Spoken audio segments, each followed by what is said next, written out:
Hi guys, shall we? Or shout out. So ngayon preparing kami kasi may paparating na bagyo ulit. Si Pepito. Allegedly, super typhoon siya and then dito daw maglandfall sa Catanduanes. So basically, prepare and mas nakakaba kasi yung mga neighborhoods natin magkabila, pukpok ng pukpok. So kaya kailangan din natin mag-prepare. So lagay na kami ng typhoon guard. So makikita nyo yung mga bahay dito, may mga typhoon guard kasi malakas talaga yung bagyo dito. Lalo pag ganito mga super typhoon. So kailangan natin maglagay ng typhoon guard. I-assemble natin sa lagay na sa mga bintana para yung mga salamin hindi siya mabasag. So bali dito guys, naglagay na lang ng typhoon guard. Nakakaba kasi masyado. Sana lumihis yung bagyo. Sana iba yung araw. Huwag na itulong ang Pilipinas.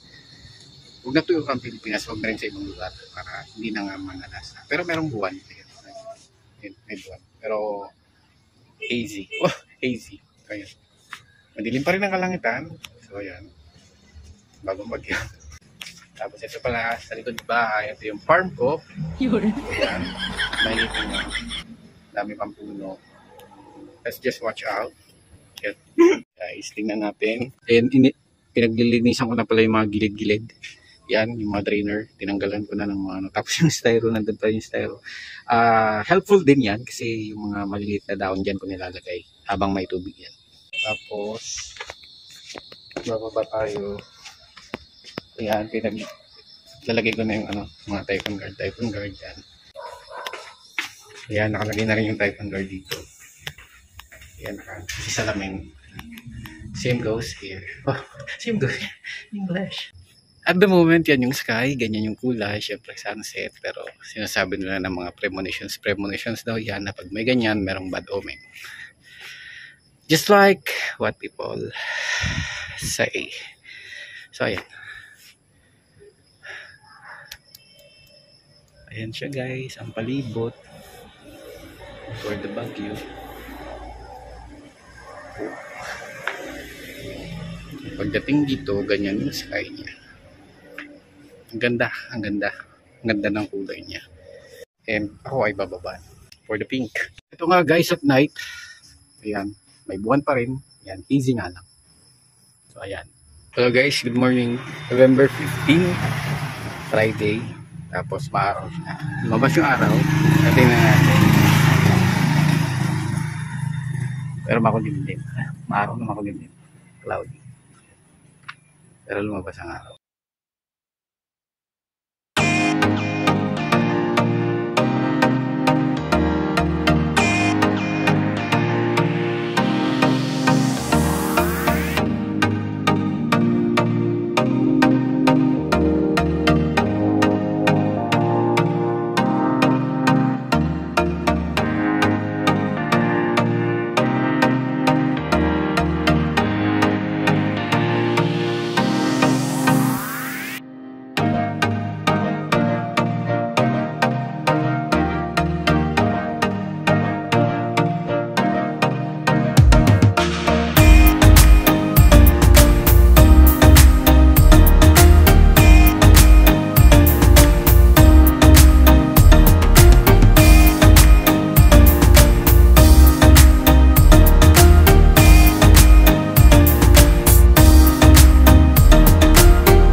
Anyways, ito situation. Ngayon, anong oras na ba? 1:44 PM, November 16. Ayan. Signal number 4 na. Ayan. Signal number 4 ang Catanduanes. Pero ayan, hindi pa ganong malakas yung hangin. Kasi yan, wala nang masyadong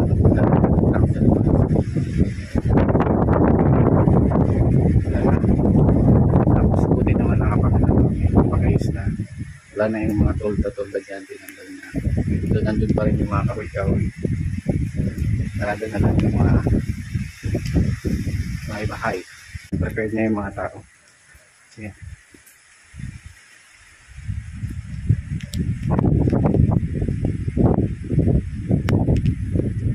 Lumalakas na yung lumalakas yung ulan.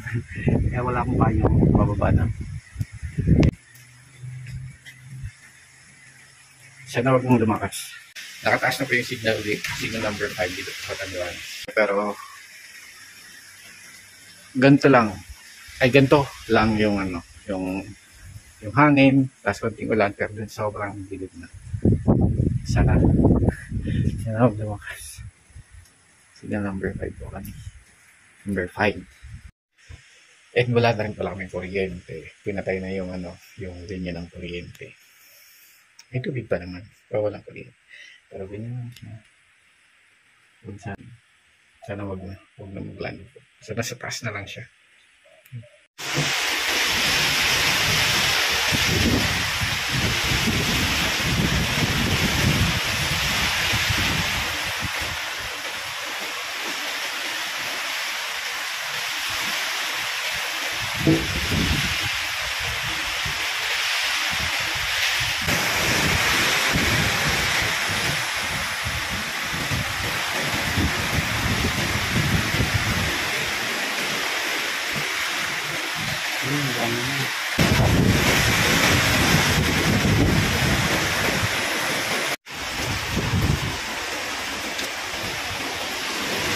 Konti ang ulan guys, pero ang lakas ng hangin.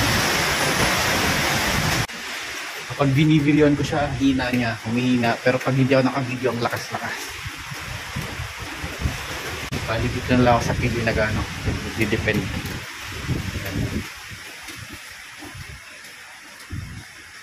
Tatanggal muna ako guys sa mga barabara. Yan. Kasi yan yung nagkukos ng baha. Yan, ito mga ganyan. Tapos nag-waterfall. So, antayin ko na minahoy na yung hangin bago ako tumakbo. Bago tama. Bukan siya. Naman.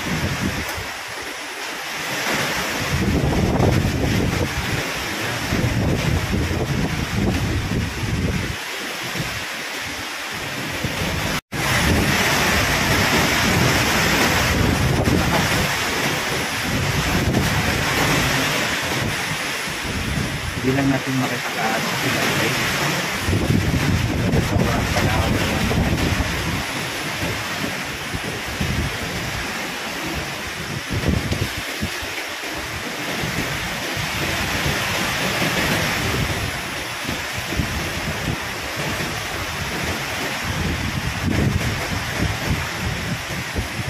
Limited kasi buwan ng flashlight.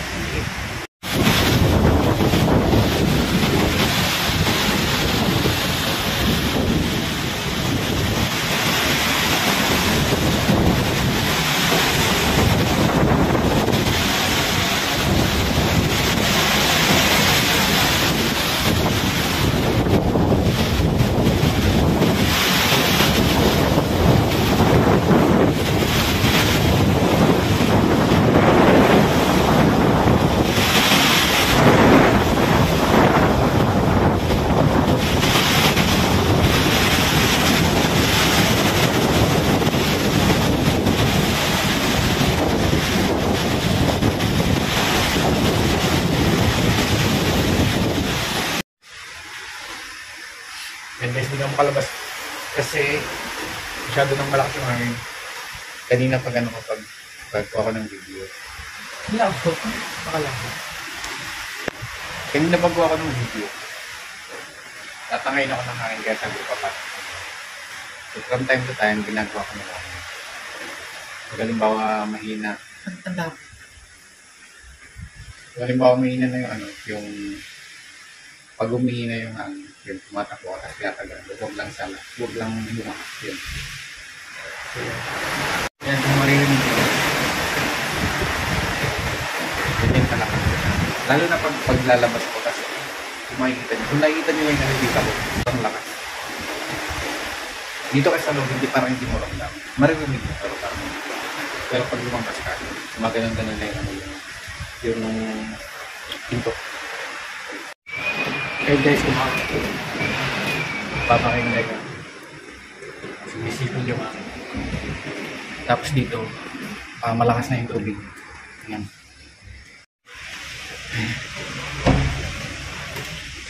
So, lakas na hangin guys. Ay, ng tubig na. Tapos sa labas, ayan. Sa labas, nag-ano na siya. Umaga-aga na yung tubig, kaya napapasok na rin siya.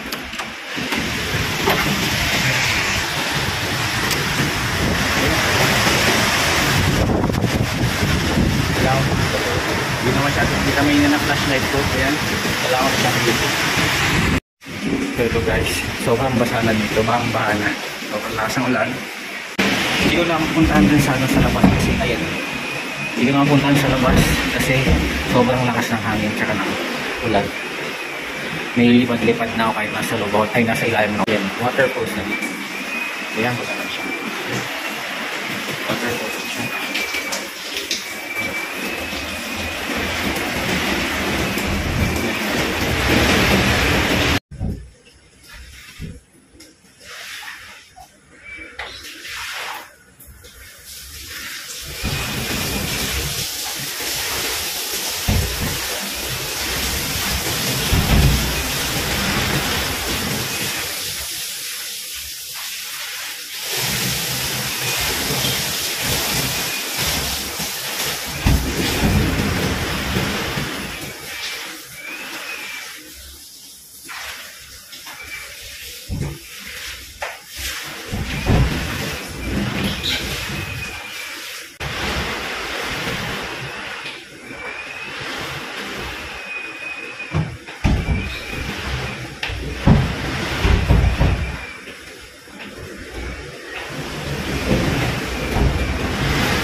Morning guys.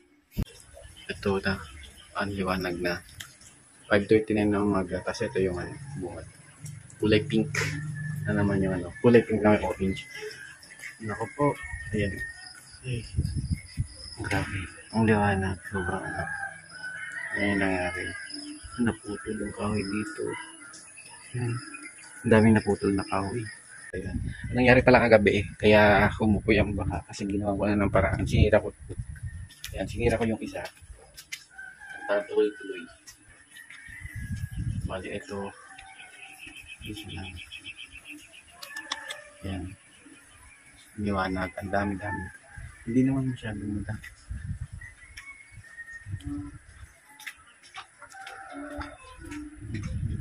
Bumahan naman. Bahan na naman na dito.